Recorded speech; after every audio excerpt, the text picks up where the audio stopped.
All right, so the kind of the big story for the NBA was a couple of tweets that went out yesterday. One of them from John Grieger saying June 21st NBA back. Now, again, a couple other reports came out that were a little different than that.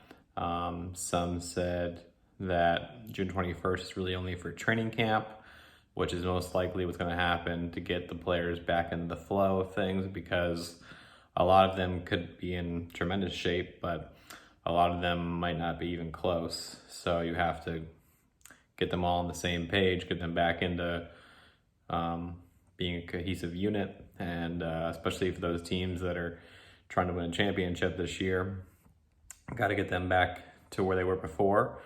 Another thing that's pretty interesting here, so the best report that I've seen so far from Mark Stein, who's obviously very connected in the NBA community, is that July 15th would be when the season would start up again.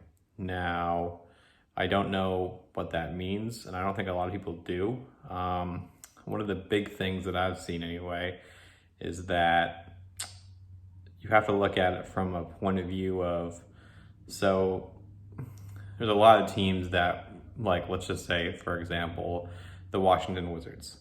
Would they be operating at a even more of a loss playing these games that they don't really have any chance of helping their cause to go to the playoffs?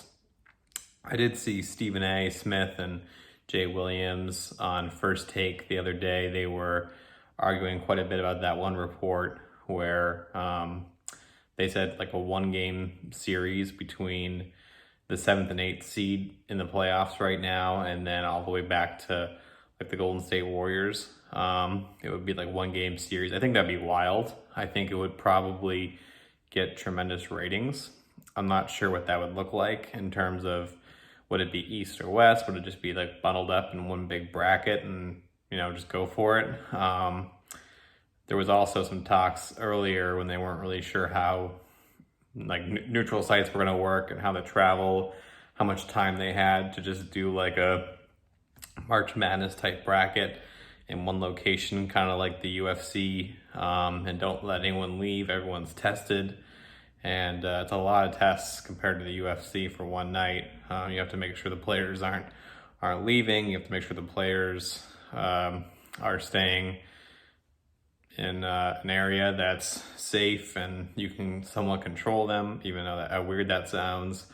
But think about it from this perspective. Let's just say, one of the things I've been thinking about is, so if, let's just say, for example, the Clippers are playing the Mavericks in a series, in a 7-game series, or in a 1-game series, whatever it's going to be. We're not really sure now, but let's just say, for example, a 1-game series even, and Luka Doncic gets, he tests positive, or Kawhi Leonard tests positive. Do they just continue? Is there some kind of waiver they have to sign where if your player gets test positive, then they have to leave the neutral site and then you just have to play? It's very interesting because obviously we're in some very weird times, and then you add that onto the fact of, okay, now you have to figure out, obviously I saw someone tweet yesterday, no matter who wins this year, if there is a season, there's going to be a huge asterisk next to it. Well, obviously, especially in that scenario, because someone gets test positive, they have to leave, and then you lose your best player. Obviously, you want to be as safety concern as possible, so you want to make sure that everyone's safe and tested. But on the same thought, very interesting, because you could have a team that, let's just say like the Lakers, for example, or Milwaukee, they beat maybe Boston, and then they potentially beat a couple other teams to get to the Eastern Conference Finals, and they're playing Philly or something like that, and then Giannis gets tested positive, and then he has to leave, that pretty much takes Milwaukee just out of the picture. Now, you could say, that can happen for injuries and all those things, and I totally agree, and I do want a season to happen, so this is why I think this is a good thing.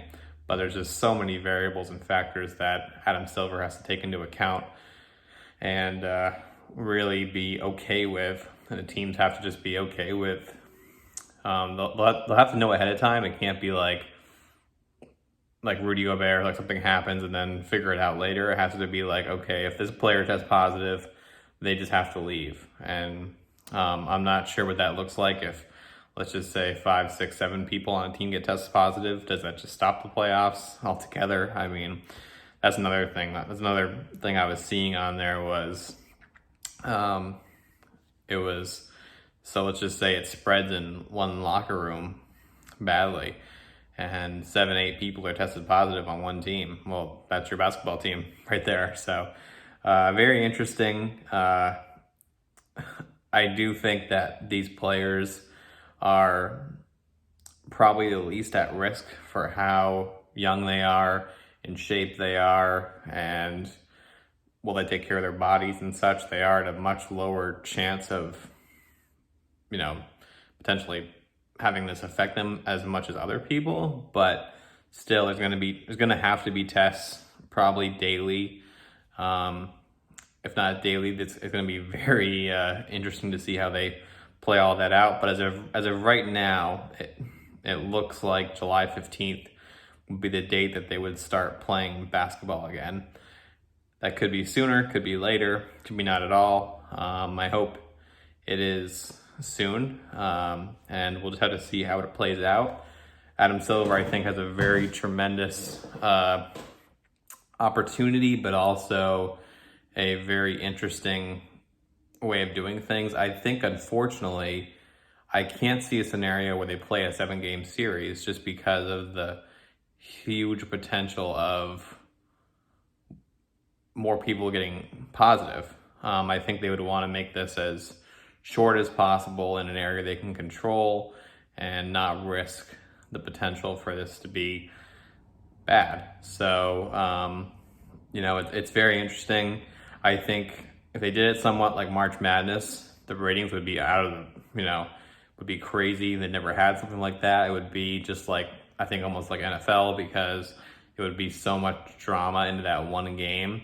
I do think it would be, another asterisk that people would say, oh, it was one game, and if LeBron won, they would say, oh, well, it was only one game, and he wouldn't have won in a 7-game series, or people would have every excuse in the book, but everyone's playing on the same type of, hopefully everyone's playing with the same type of rules.